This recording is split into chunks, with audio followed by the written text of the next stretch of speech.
started. Okay. All right. Well, we'll get started and others can join in as they sign in. So I want to thank everyone for joining us this evening. For those that don't know, I'm Melissa Chaikoff, board chair of Usher 1F Collaborative. We have a treat in store for you this evening with our 5 inspirational young adults, all of whom are thriving despite having Usher 1F. One note, for those of you who don't know, all of the panelists were born profoundly deaf, but they hear and speak thanks to their cochlear implants. I want to give a shout out to Sarah Gouch, who is our wonderful new development associate, who not so new anymore, she started in January, who's helped us expand our work and outreach. I also want to give a shout out to our board members, Jared Root, Frank Gentile, Sari Springer, and let's see, have I missed anyone? I don't think so. At Usher 1F Collaborative, our mission is laser focused on funding medical research for a cure, but we don't maintain this focus for the sake of the science. Rather, it's for the people, for our families, friends, and those of us who are personally affected by this cruel disease. The research about which we have focused these sessions in the past is about the what, but those you will hear from tonight are the why. We will find a cure so that all with Usher 1F will not face a future of blindness.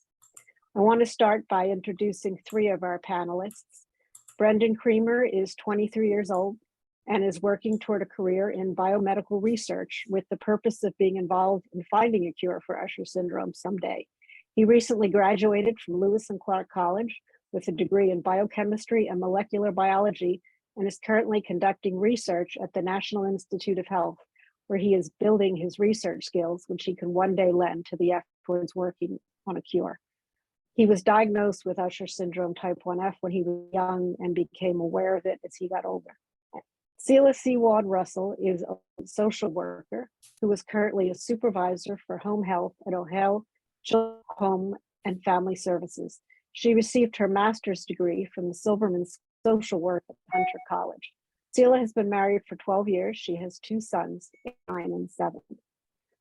Dory Shapiro, our official Usher 1F ambassador, works as a support manager in EdTech. She graduated from the University of Arizona in 2012 with a degree in business management. She was born and raised in Scottsdale, Arizona, and has been living in San Francisco for almost 10 years now. She loves the public transportation and accessibility it offers. She's a huge foodie, loves travel, cooking, hanging with friends, working out, television, film, and most importantly, dogs. And now I'm going to ask our Harvard researcher who has joined us, David Corey, to introduce our last 2 panelists, my daughters. Yes, thank you, Melissa. It's really a great pleasure to introduce Rachel and Jessica Chaikoff. Rachel graduated summa cum laude with a BA in photography from the Savannah College of Art and Design in 2010. She then went to London, where she received an MA from University College London in 2011. And then she went off to the Peace Corps in Cameroon, where she served from 2014 to 2016, which is incidentally where she met her husband. Rachel currently works for an international development consulting firm in Washington, D.C., focusing on gender equality and social inclusion. Her sister Jessica received her BA in sociology with a minor in chemistry from Wheaton College in Massachusetts. She then completed her master's degree in sociology at American University in 2022, and she's now pursuing a PhD in social policy at the Heller School at Brandeis University with a focus on disability and higher education policy. Jessica was born profoundly deaf and received her first cochlear implant at 15 months, making her at the time the youngest child in the United States to receive one. And just as a personal note, in myself meeting Rachel and Jessica and seeing how very well they're dealing with the disability really inspired me in my laboratory to try to take what we had learned from a basic science point of view of protocatechurin 15 and then try to work really hard to bring a therapy to Rachel and Jessica and people like her. All right, well, thank you so much for that. Now I'm going to hand off to Laurie Kierkegaard, who is our fundraising consultant, but is someone whom I have known for about 26 years and who's known my girls since they were little. She's so much more a close friend who cares deeply about those with Usher 1F and who shares our determination to find a cure. Thank you, Melissa. It's really a privilege to be part of this team. Very exciting. Got to know so many of you when we did the video, including Dr. Corey and of course Frank, who's a board member, and the other board members on the phone tonight. But these are extraordinary young people. I say young because it's all relative. And I want you to get to know them a little bit up close and personal. I'm going to ask each of them different questions, and then we want you as audience members to ask them questions as well. So Jessica, let's start with you. When you went to undergrad, you're now doing your doctoral work, but tell us, if you will, about some of the things that you scoped and planned and plotted in advance in a really proactive way that most of us would take for granted. Okay, so when I was applying for undergrad and deciding, I actually decided between two different colleges. I decided between Wheaton College and one other university. And one of the things I really had to scope out was the accessibility or disability services, because one of the things I really need related to my ushers, and also which includes my deafness and vision, was good accommodations, because most universities can, where is that? Not all universities will say yes. And so one of the reasons why I chose Wheaton is they were incredibly accessible to me. And so some things I had to scope out when I was at Wheaton was I had to scope out, what parts of campus I could navigate at night. So I remember having to figure out, where can I go to get back?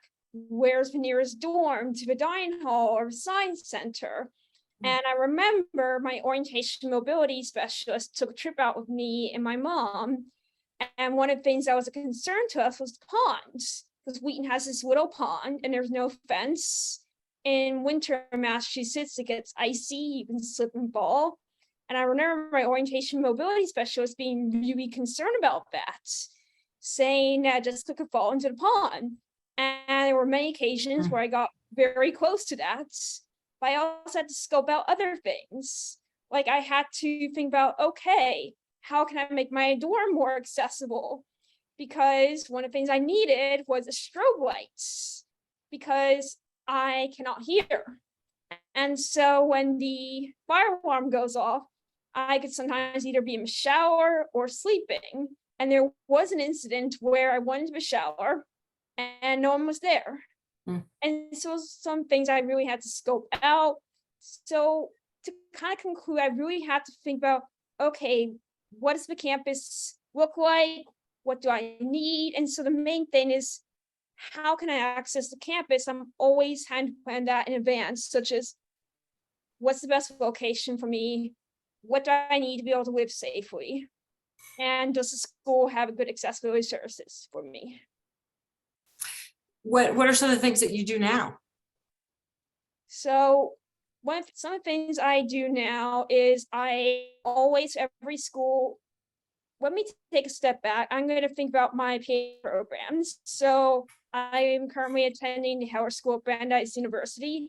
And one of the things I really had to do was I contacted the Accessibility Services Office months in advance. And I said, here's the accommodations I'm going to need. Will you be willing to provide those to me? And they'd say yes. Then on top of all that, I had to talk about the location and how to get there, because I currently live off campus, because Brandeis does not provide housing to grad students.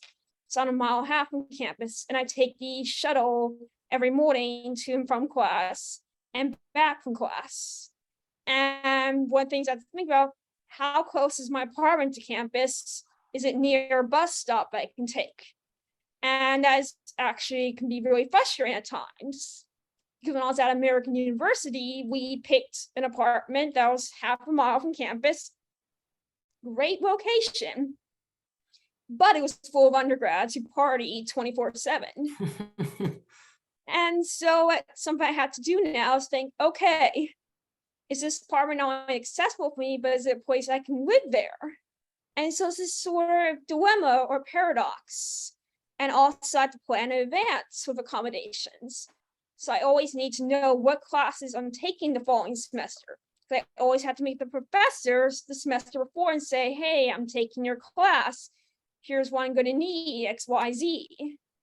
And so that's kind of sort of things I had to really think about. And so I'm always having to think about the next thing in advance. I can never leave something to the last minute. So you can't really relax, right? I mean, does this stress you out, or is it second nature to you at this point? Honestly, it's stressful, and I'll provide a good example. So I recently completed my master's at American University. And one of the accommodations I frequently rely on, especially in discussion-based classrooms, is CART, which is essentially live captioning. And with CART, you have to stick it out months in advance, especially if you're getting it in person. Because if you're getting it in person, there's only a certain number of people willing to do it. And with COVID, it's even lower. And when I was at American University, I told them, like a month before classes, I said, here's what classes I'm gonna need CART for. I didn't hear anything from the university. So I emailed in a couple weeks after. I said, what's going on? And they said to me, we're only gonna provide you remote cards. And I was like, it's not gonna work. And so it led to this battle. And so coming in the second time around my PhD program, I was very adamant on getting carts. And so I actually had to register early for classes with Heller. I had to work with the dean in getting all my classes set up. And there's actually one class I wish I wasn't in right now, but I can't drop that class because I had to arrange my accommodations months in advance. So I would say it's second nature, but it's second nature kind of stress, if that makes sense. Mm-hmm.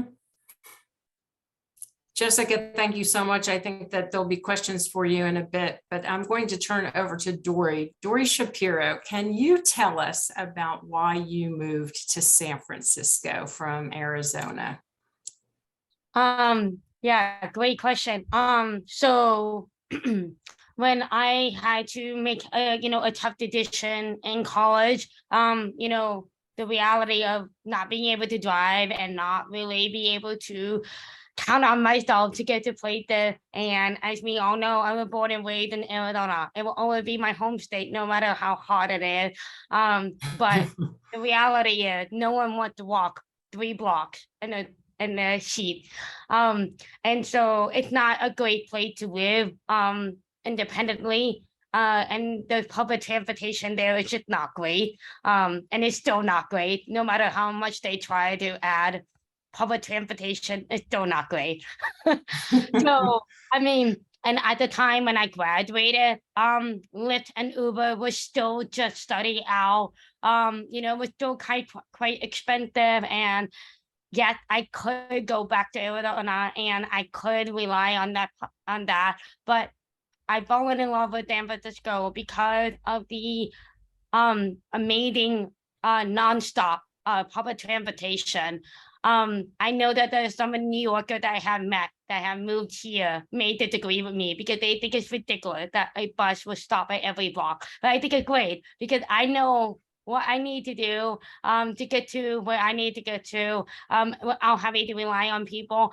It is very walkable. Yes, there are a lot of hills. And yes, I did break my foot a couple before I moved here. I did break my foot, but that was just from just a bad hill walking. But that did not deter me from moving here.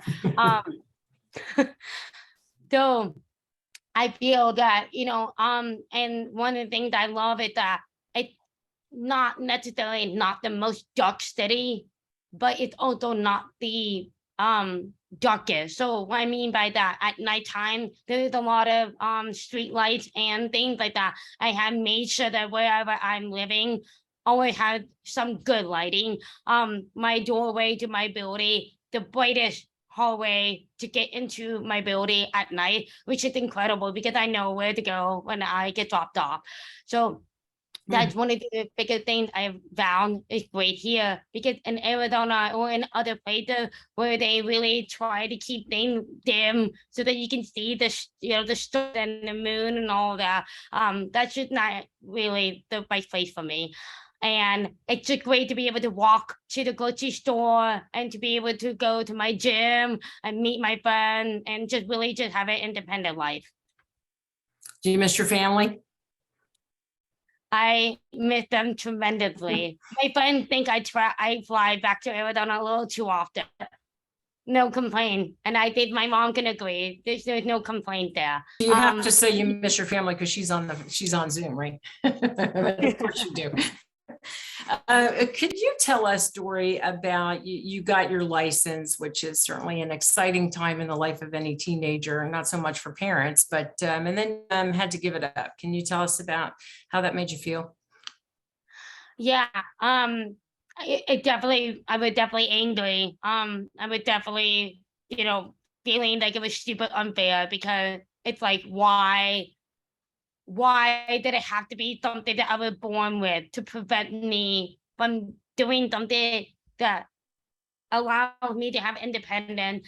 And to be frank, it basically kind of prevented me from being able to live where I want to live. So it's like, if I do want to live back in Arizona, I know I could now, but it's just you become very reliant, and it's very hard to be independent. And I'm a very independent person.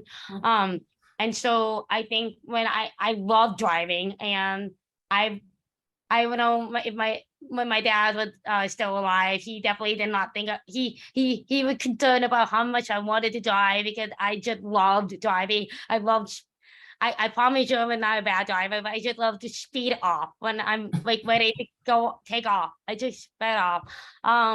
But what I just loved is like just being that cool person. I was a little bit older than everyone in my grade, and so I had the car.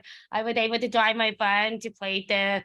And I used to drive on the highway from Tucson to Phoenix whenever I wanted to go home for the holidays or to go home for a long weekend. And I just loved that I was able to take myself to play there, and to pick up one errand and just explore new restaurants that are more than a mile walk. But it was just a bummer, because I just really just hated I had to give up driving, but I knew that it was the smart thing to do. It was the most responsible thing to do, because not only for myself, but for other people's safety on the road. It was just not worth the stress that I had behind the wheel during those last couple of years.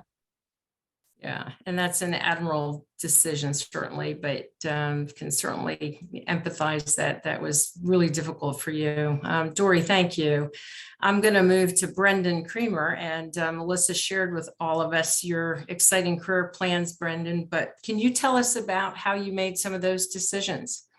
Yes. So my whole life, I've always liked science growing up. It's just been fascinating. It was my favorite subject in school. When I was little, I wanted to be an astronaut. I really enjoyed it. And when I first learned I had Usher syndrome, I was 10. I was too young to really think about the ramifications about it. I didn't really care until I was 14, when I realized, like, just looking ahead, all of the detrimental impacts that would have on my life, like driving, like Dory talked about, and many other things, just like daily activities I would have to do them in a like totally different way. I'd have to be a different kind of person if I were like to if nothing were to be done to reverse the changes happening to my vision. And around this like exact same time, I was learning about biotechnology in school, and I was learning about how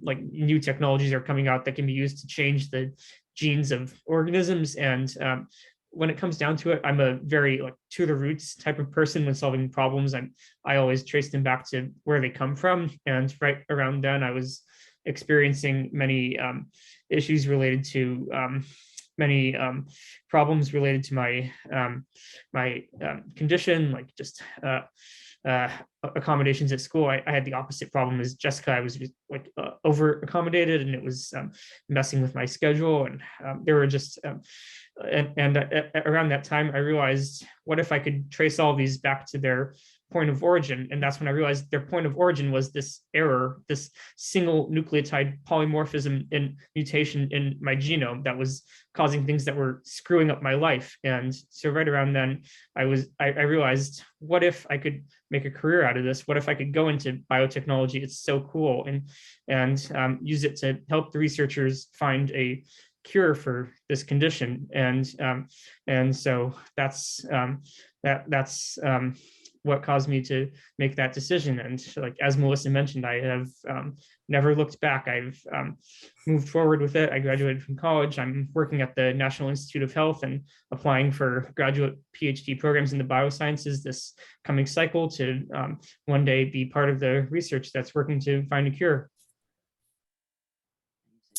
It's amazing, Brendan. Can you tell us what gives you the most hope?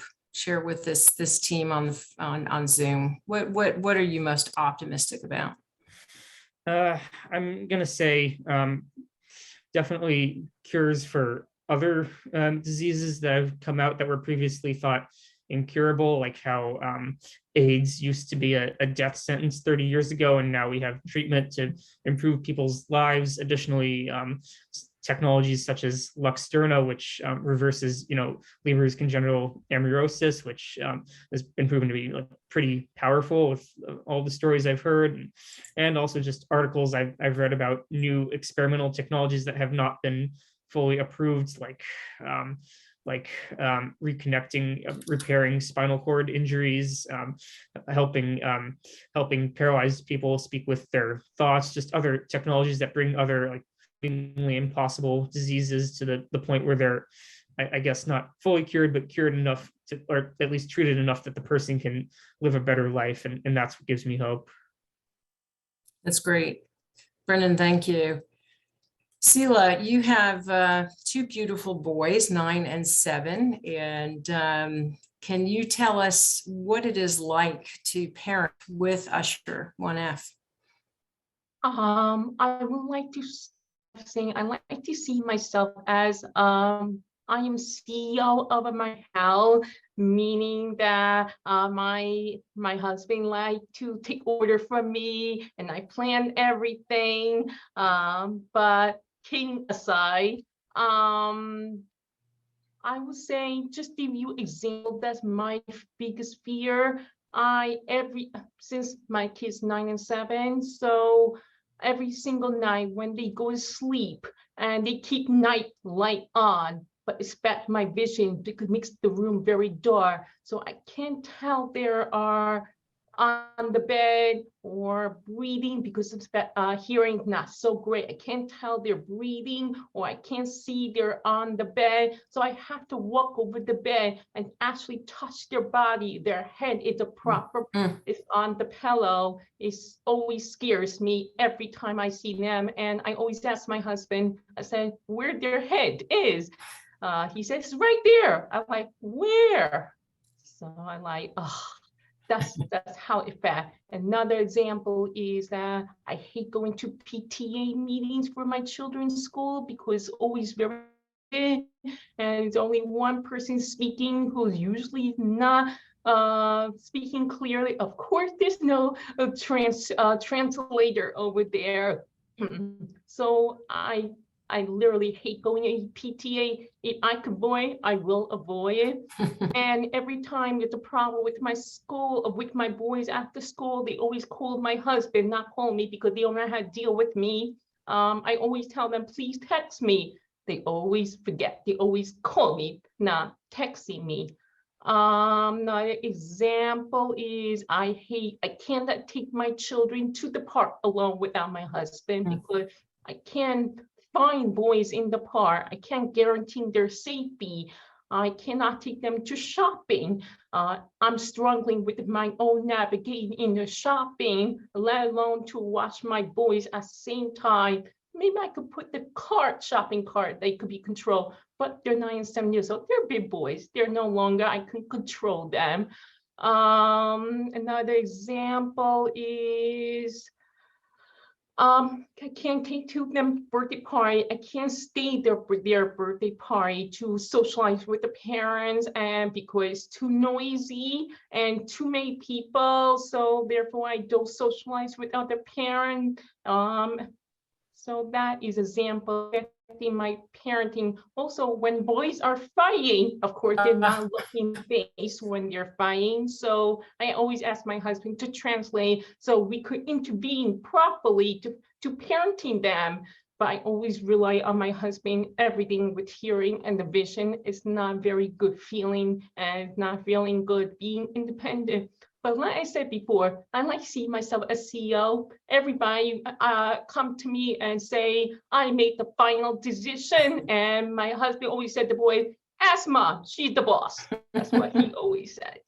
So. Well, hats off to you, Sela. Everyone who's a parent on the phone knows how difficult parenting is. And with your additional struggles, it sounds like you're doing an amazing job. I'm going to turn to a couple, Rachel, actually, Rachel Chaykoff right now. And if you would share with us, Rachel, how you found out about the fact that you had Usher 1F syndrome and some of the things that you did to cope with that very devastating news. So I first learned about my diagnosis of Usher syndrome type 1F in 2006, which was about 16 years ago. It was 1 month before I was about to start my first year at Savannah College of Art and Design. I had just come home from 5 weeks trip to France, where I traveled around the country by myself. I had just graduated from high school with honors, and so I thought I had overcome climbing over this huge mountain, and I was done with it, and I can go on live my life freely, not worry too much about my disability, the deafness. And then I was at my annual eye doctor checkup just for glasses prescription renewal. And the eye doctor noticed that with one eye, the left eye was consistently missing the letters, the first letters on the left side. And then with the right eye, I was consistently missing the letters that were on the right side. So she saw something was amiss and did like a quick finger test where she asked me to tell me how many fingers she was holding up. And I noticed I was struggling. And I asked her, what was this about? And she said, well, your vision is constricted and it may be related to your deafness. And long story short, I went through additional testing, including the ERG test, which is a very sophisticated testing that really examines the eyes. And the testings confirmed that I had retinitis pigmentosa, and therefore, because I was born deaf, it was suspected that I definitely had Usher syndrome. It was a very tough day for me, and I was in tears. And I was thinking, oh my gosh, like I'm going to art school, like I don't want to give up becoming an artist and continuing art, doing art. Also, I was driving all over places independently, and I didn't want to give up driving. But fortunately, my mom happened to already know a parent of a child with Usher syndrome, who felt very optimistic about the outlook of life and potential cures for blindness. And so my mom immediately contacted her and then handed the phone over to me. And the mother said to me, Rachel, you're not going to go blind. There will be cure one day. And hearing that gave me a lot of hope. And then thankfully, my wonderful father happened to be a doctor and also a medical researcher with many connections to the medical research community. And he made contact and learned that there was a lot of potential for cure in my lifetime for blindness. And so with that information in hand, I continued to go to Savannah College of Art and Design, major in photography, continued to create artwork. I also did a lot of traveling all over the world to enjoy seeing the world. And I focused on taking one day at a time and enjoying the vision I still have today, and continue to hope that I can have a care someday. Rachel, I've known you for time, and I know that you do not take no for an answer easily, and you know how to press the boundaries in a good way. But you had a very large impact on your starting this collaborative. Can you just share a little hint of said to them?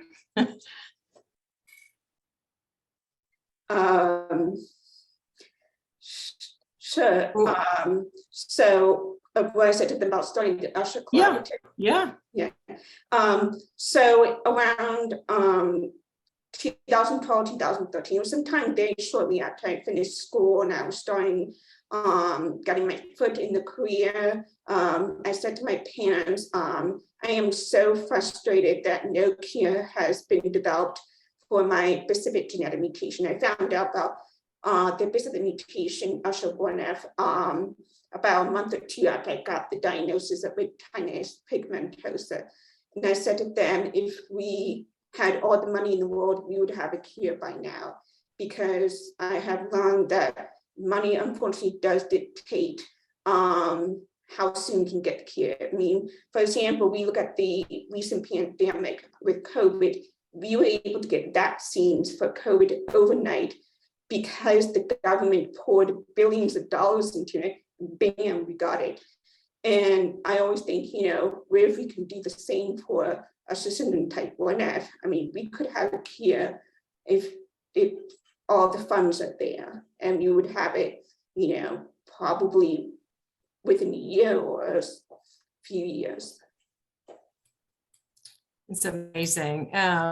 Thank you so much, Rachel, and all of you. These are terrific young people. I want you to hear from two parents, and then we'll open it up for discussion. Jarrett Root is one of the founders of the collaborative and has two children, one of whom has Usher1F, and who many of you know, Zachary. And Jarrett, my question to you is, what keeps you and your wife, Rachel, up at night? That's a great question, and thank you for hosting this event. It's truly amazing, you know, to see everybody really who has Usher1F. I'm a crier. This really gets to me every time I talk about it. You know, Zachary's sitting next to me. Wow. He can't hear me because he's, thankfully with the cochlear implants, he's, you know, Bluetooth into his switch and his iPad, and is, you know, like any other kid or 10-year-old kid who is playing around with video games. You know, but with that, he struggles to, you know, see the games really well. You know, but our inspiration, you know, Rachel, on a daily basis is, you know, everyone who's tonight talking about their adventure and their life, and what affects them on a daily basis. For Zachary, you know, who's overcome so much at such an early age already, being in 5th grade, you know, being his first year, thankfully in mainstream school, overcame all of the current challenges that he has faced, you know, being in the smaller rooms and everyone thinking that he did need more help in smaller rooms and quiet rooms and, you know, FM, you know, radio for him to, you know, hear better. And, you know, he's thriving. He really is. As a 10-year-old kid, he's thriving. But as, you know, Brendan and Rachel and Jessica and, you know, Sheila had mentioned, and Dory, you know, those concerns of, you know, can he play soccer like a little kid? You know, can he get to school okay with the other kids? You know, just pretty much normal daily life. What keeps me up is different. What keeps Rachel up. But, you know, from just being part of the Usher1F over the last, I think it's been 6 years now. From where we started, 6 years ago to now, and just seeing everybody that's on here and having Frank here and David Corey here and just seeing our presence, just continuing to explode over, year after year. I am hopeful. But as Rachel had mentioned, it's all of our efforts to kind of keep knocking down the doors and, asking for help and asking for donations, because what we are doing is real. Jared, thank you. And it's hard not for me to tear up every time I talk to you. And you've got a great heart, as all of you do. Melissa Chaikoff, the apples don't fall too far from the tree. Your daughters don't take no for an answer, but nor do you. And can you tell us about some of the moments leading up to, the decision that you and Elliot made? Gosh darn it, we're going to do this. We were involved, Elliot, with talking to researchers, and I started going to the annual family conferences for the Usher Syndrome Coalition. And at first I was hopeful because there was a lot of research, and then it became very apparent that the most promising research was gene therapy, and it was gene specific. And I would go to these meetings every summer, and they would have one of the researchers present a summary of the Usher research. And they would always leave out 1F. They'd talk about 1B and 2A, and they'd go on, and I would raise my hand at the end and say, what about 1F? And they never had an answer from me because there wasn't anything. And it was in 2012 when the chief research officer of Foundation Fighting Blindness gave the talk, and I asked him the question that I got a different answer. He said, you have no animal model. Without a model, there can be no research. And then I fortuitously was sitting next to him at dinner that night. I spoke to him further, and he told me to speak to Monty Westerfield about a zebrafish model. And I went home and I said to Elliot, we have to do something. If we don't do something, nothing's going to happen. We can't wait. And we started talking to the attorneys, and several months later we incorporated, and here we are.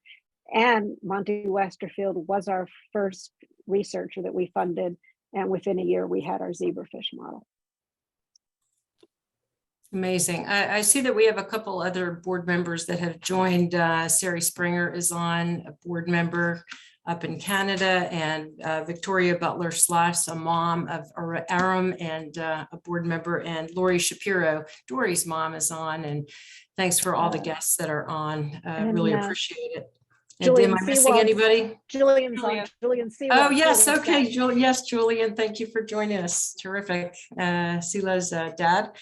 And I want to open it up for some questions before we have Frank Gentile is going to speak a little bit, but I want to entertain your questions for these great panelists. You're going to be shy. I'll call on you. I'm going to kickstart it then with Sarah, who is the development person extraordinaire, and she has 2 children with a hearing impairment. Sarah, what is to you so special about this organization, and just a question or two you might have for the panelists? Oh, sure. Thank you, Laurie. Well, as far as when I first started talking to Melissa and a few others, oh, sorry, just let someone into the waiting room. When I first started speaking, to Melissa and a few other members, I felt an immediate connection. I think because of being a parent of children with hearing loss, I felt like I had understood a small part or a small portion of what these parents and individuals go through on a daily basis. But since I've joined, I have to say, or since I've come on board, first of all, the research that we fund, I feel so privileged to be a part of an organization that is funding truly mind-blowing research. And I hope that our guests that are on here tonight have heard some of our other insights with some of our researchers. And if they haven't, I hope that we can have conversations about that in the future, because it really is just really neat to be part of an organization that funding such cutting edge science. That's one thing that has really inspired me. The other is just working with the individuals and the families. You know, as we've all heard tonight, this is a group of people who don't sit on the sidelines and take the prognosis as what it's going to be. They're all out advocating for themselves and truly setting out on their own path. And I find that so inspirational. It's something I talk to my children about, seeing these young adults just doing such amazing things. And really, everyone here has such a bright future because of the strong individuals that they are. So, so I'm inspired daily. So. Thank you, Sarah. Okay, questions and/or a question for Dr. Corey, who's working tirelessly on the research and really pioneering brilliant things.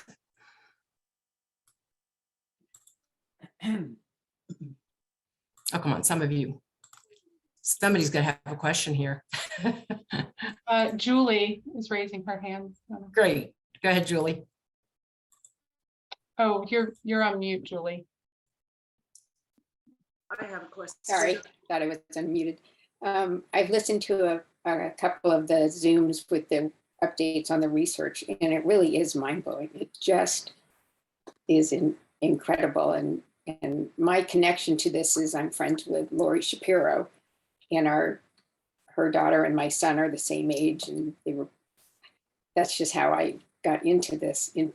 And what I want to know is, if a child is diagnosed as deaf when they're very young, are they now routinely tested to see if they have Usher or Usher 1F, so that they would be able to, if they could, get a cochlear implant, as opposed to relying on sign language and then losing their sight?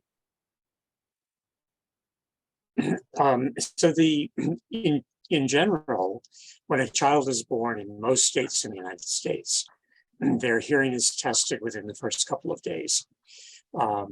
And some children fail the hearing test, and they then go on to a more sophisticated hearing test. And it turns out that some of the kids are just fine, but some do indeed have a hearing problem.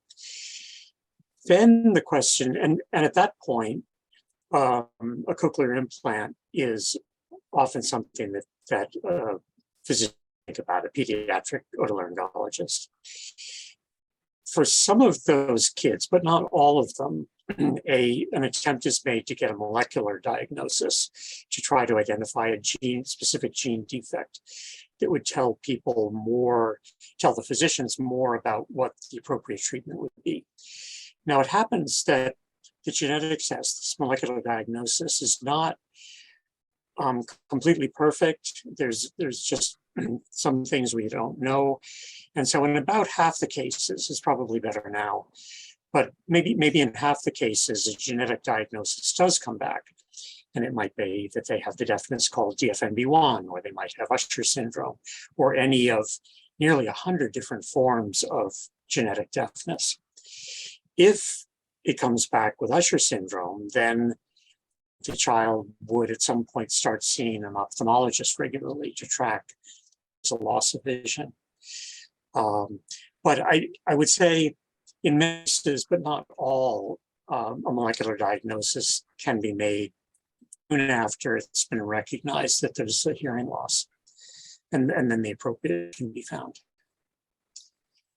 Thank you. Thank you. Victoria, I think you had a question. Yes, can you hear me? Yes. I wanted to know, does the testing have to go through the zebrafish, then does it have to go through a mouse model and then get passed for human testing? Or how soon are we to human testing, and how many stages do we have to go through with the testing before actually, there are human trials? So that's a very good question. And we're trying to do a lot of different tests in parallel. So we're working with the zebrafish that Melissa mentioned, that was developed about 6 years ago. And we've found we can measure the visual deficit in the zebrafish. And we've put in replacement genes in the zebrafish to see if that fixes the problem. And we're in the process of seeing whether we can really restore vision with the kind of therapy that we would anticipate using in the humans.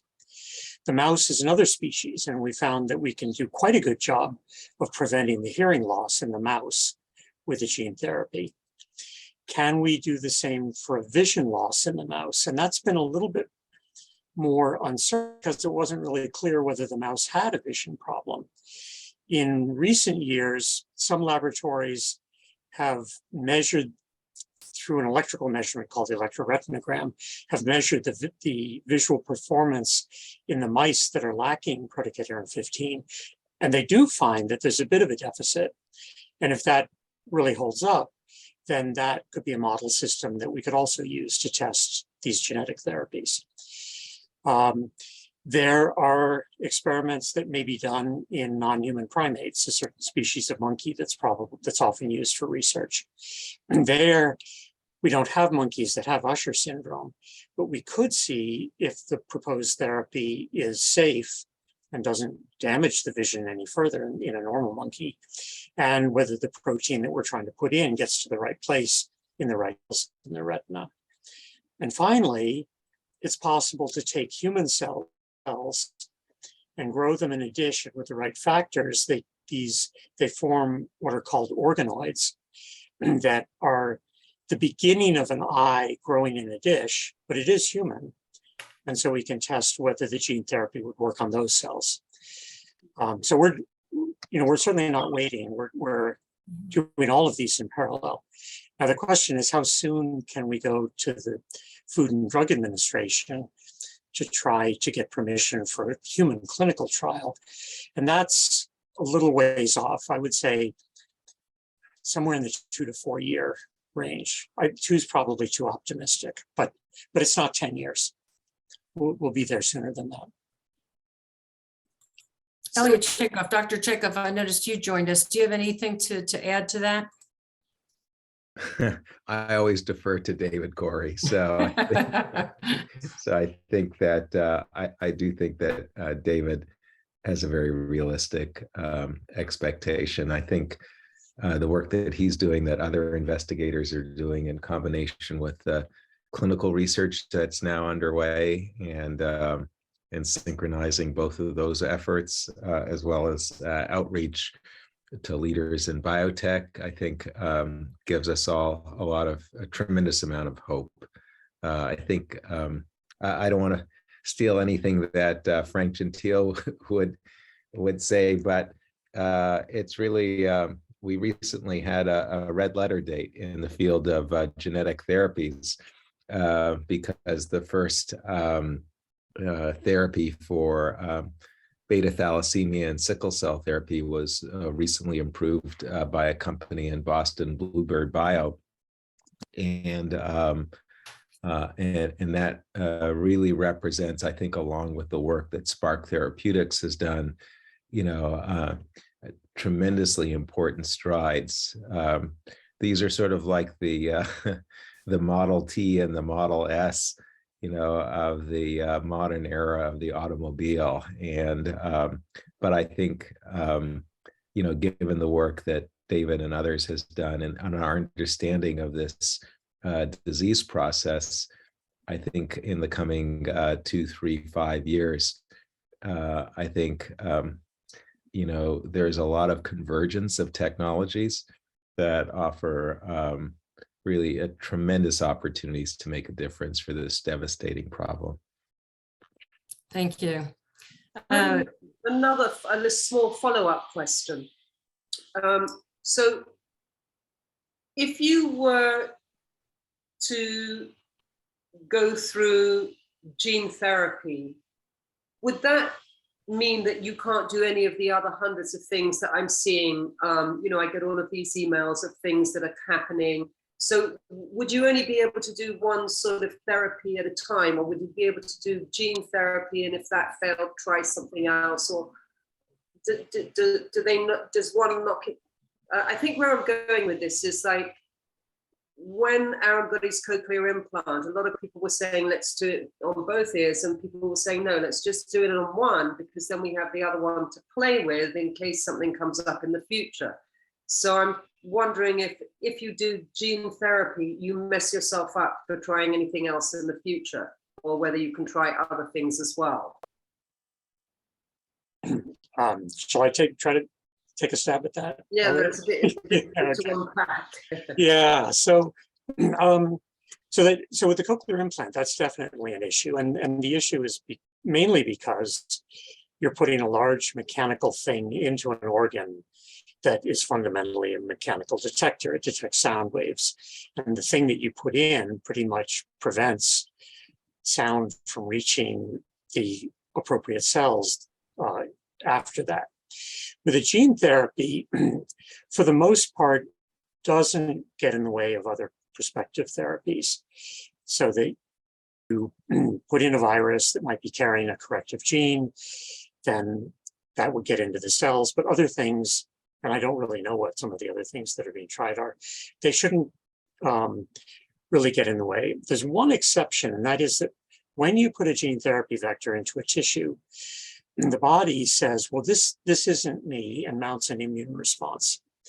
And so these viral vectors, typically what's called this adeno-associated virus, or AAV, the immune system that's part of the eye will say, well, wait a minute, and will potentially mount a response to that. Then, if you want to use an AAV to bring in a different gene therapy later, then it's harder for that second one to work, because the body is sort of fighting the AAV now that it's recognized it. So it may be difficult to do a second gene therapy, but the first one wouldn't get in the way of other types of therapy. Thank you. Thank you. We want to keep perfectly on schedule tonight. Panelists, huge thanks for participating and putting yourselves out there. You're truly amazing people. We appreciate it very, very much. Frank Gentile, who is a board member, is going to really talk us through some of the key things that have been accomplished and some of the milestones ahead. So Frank, you are on. Thank you, Lori. First, let me just say it's just an honor and a privilege to be here this evening and to hear from the panelists, and also to hear from David, Melissa, and Elliot. It's also been just an honor and a privilege for me to be involved with the Usher 1F collaborative here, since really the beginning, since the founding of it. It's really been humbling for me, and I'm just grateful that I've had this opportunity. I work in the biotech sector. And so, Brendan, at some point, you and I should have a chat a little bit about your future career. And I've worked in biotech for over 30 years now.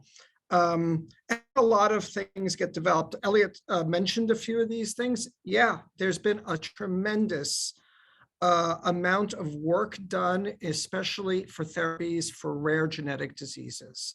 There's a gene therapy for beta anemia, sickle cell, cerebral adrenal leukodystrophy. There are therapies already out there for things like cystic fibrosis and Duchenne's muscular dystrophy. These things have happened only in the last 5 to 10 years, and there's soon probably going to be gene therapy for DMD. So it really is just been an amazing time actually in this field. These things have taken a long time to develop. So Bluebird's been around well over a decade. I think Bluebird was started in 2007 as an example. And so they've been around quite some time developing these things. There've been a lot of challenges, but what's great about it is that people have learned from those challenges. So let me switch now to kind of the Usher 1F collaborative. I say to myself, what makes this group unique? And there are a lot of things. One, the group is treatment agnostic. We've had particular focus on gene therapy, for reasons that David could articulate a lot better than I can. But we're not against other therapies as well. We're not against looking at small molecule therapies, doing drug screens, things of this nature. And so it's really a laser focus on a cure and not a focus on the type of cure, if that makes any sense. And so so we're treatment agnostic. What also makes the collaborative unique, in my opinion, is focusing on the things that matter the absolute most in order to bring a cure about. So Melissa already touched upon this. No one was working in this area because there wasn't an animal model. And you need an animal model to test certain therapies. And so the fact that the collaborative has been able to fund people like Monty and David and others to help develop not just one animal model, but 2 animal models in this area. And actually not just 2 animal models, but 2 animal models plus a very sophisticated organoid model that David talked about here. These are the kinds of things that really let you leapfrog into the next area.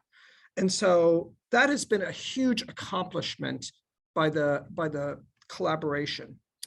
The other thing that comes up always when you treat rare genetic diseases is, what is the exact time course of the disease? How quickly does the disease progress? So in areas like cystic fibrosis, beta thalassemia, Duchenne's muscular dystrophy, these were all unknowns. And drugs didn't get approved in these areas until people really figured out what was the time course of the disease. Now, there's always patients that progress faster, there's patients that progress slower, but there's a general time course associated with disease, and that's important to know because it lets you design the appropriate clinical trials to show efficacy. So what did the collaborative do here? There wasn't a natural history study. And so we took money that we had raised from people like yourselves, and we, in combination with the Foundation for Fighting Blindness, are currently running our own natural history study in Usher 1F patients. And this is remarkable for a number of reasons. First of all, it's a big undertaking. So the foundation, the collaborative is able to do long things. We got partnership to help us with that, with the Foundation for Fighting Blindness. And we are identifying patients all over the United States and the world that could be then looked at, that could be then used in clinical trials. So these things are this cascading level of importance. So this, in my mind, and I've seen a lot of novel drugs developed for rare genetic disease, this is the fastest that these things have come into play. The collaborative has only been around since 2013, 2014, and we're not even a decade old, and we have animal models. We have first-class researchers working on this, people like David, first-class researchers, and we also have the natural history study. And so it's just absolutely amazing in my mind what the collaborative have been able to do. But that's not all of it. As I've seen other foundations help develop drugs. So for example, the drugs that have been recently approved, over the last 5 to 10 years in cystic fibrosis, that have been game changers for cystic fibrosis patients, were developed in combination with the Cystic Fibrosis Foundation. Okay, that is taking a lot of money and a long, long period of time. What do we have that the Cystic Fibrosis Foundation doesn't have is we have people like Elliot and Melissa, right? I don't know of another foundation where there's a first-class physician scientist heavily involved in this. I don't know of another foundation where a parent like Melissa, who really understands the science, is heavily involved in this. This is unique for the Usher 1F collaborative. So I am just extremely impressed and excited. Okay, so now what's next? What are we trying to do next? A couple of great questions came up about clinical trials, about combination therapy, about, if you use gene therapy, can that patient also do other things? These are the things that we're going to be tackling next. And so it's basically a full court press for the collaborative. We're going to enable the testing of small molecule drugs for these patients. In addition, we're going to enable the testing of things like AAV. And David didn't really, pat himself on the back, because one of the challenges that we have is that the gene that we're trying to deliver here, big gene, okay? And so we have to employ sort of cutting edge technology to deliver that gene, either a small version of that gene, a mini gene, or use a dual AAV vector system to deliver the entire gene, or put that all aside and do something else like CRISPR or what they call base editing. These are all gene therapy approaches. And so, and David's at the forefront of this ability to deliver these genes. So we're going to continue to work there. We're going to complete the natural history study. But more than anything else, besides molecules, working on the gene therapy, completing the natural history study, is a package that we can take to the hospitals and to the regulatory agencies in the United States and in places like Canada or in places like Europe, to say, here is enough data to show that what we want to do is safe. It's the number one thing, and potentially extremely efficacious. And that we have a plan on how to test this in humans because we have done that natural history study. So it's that sort of four-legged stool, if you will, that we need to do that. And there are two ways to do that. One is to take that to a academic institution and do what's called an investigator-sponsored investigational new drug trial. That's one approach, and certainly one that we're thinking very hard about. The second approach is to approach a company like a Spark Therapeutics that developed the drug for Leber's, or other companies in this area, and there are many that are really that have looked at the power of what can be done here and have them do a company-sponsored IND. Either way is fine from the perspective of collaborative, because the number one thing that we care about is speed to the clinic, right? That's the thing that we care about the most here. So either way, the choice will be to get this therapy into patients as soon as possible, and that is sort of the next step here in the future of the Usher 1F collaborative. So, I think Jessica said it, Rachel, I think said it best earlier when she said, these things require a lot of funding. Okay, animal testing is expensive. Non-human primate safety testing is expensive. Creating the appropriate package and being able to show that what you're doing is high quality and is going to be the same product that you put in every single patient is also expensive. And so tonight is really not just hearing the stories that are extremely powerful, but also a call to action that the collaborative needs as much money as we can to go as fast as we can possibly go, to get a cure. And I'm totally on board with what Elliot and what David said about the timing here. This is not a decade. This is the next half a decade, the next 2 to 5 years that we'll be able to test these therapies in actual Usher 1F patients, and hopefully get positive clinical outcomes for these patients. And again, that requires significant funding. So tonight really is a call to action. I know that even though I'm heavily involved in the foundation, based on the stories I heard tonight from people who I don't know, I am ready to sort of double my donation this year compared to previous years, because I'm just really excited and also just emotionally moved by the things that I heard tonight. So tonight really is a call to action. And I would ask you to consider if you're already a donator, increase your donation if you can. If you haven't donated to the Usher 1F Collaborative, I think we've given you a lot of great reasons. The people on the panel, people like David, people like Melissa, we've given you a lot of great reasons to start donating to the Usher 1F Collaborative. We don't waste your money. That I can tell you. You can take that to the bank. Let me stop there and answer any questions, or Lori, do you want to just turn the time over to Melissa right now? You're on mute. Lori, you're on mute. Yep, there we go. Yeah, Frank, thank you so much. Yeah, let's turn it over to Melissa. All right. So thank you everyone for attending. All of us at Usher 1F Collaborative send a big thank you to those who have been generous donors. This was our 4th InSight series. Our upcoming programs will include more from our leading experts like David and scientists to discuss their cutting edge research developments. In the I'm going to share, or I think Sarah's going to share a link to a short video about our work. We have a 50-minute documentary now that goes into greater depth and features some of those you've heard from tonight. If you'd like to watch it, please email me, mkchaikoff@usher1f.org, or somebody to mute. You can also use the contact us on our website.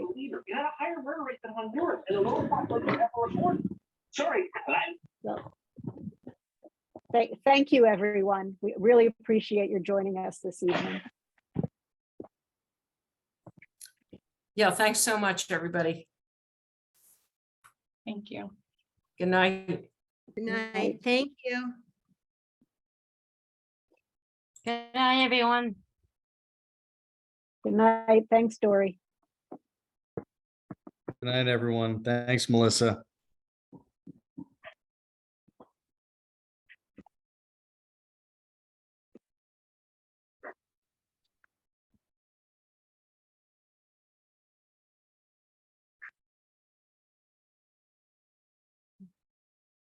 Okay. Well, I think we're good. Yeah, all right, I'll end it. Thanks. You got the recording? I did record it. I don't know how, Okay. what I do with, oh, here we go. Pause, stop recording.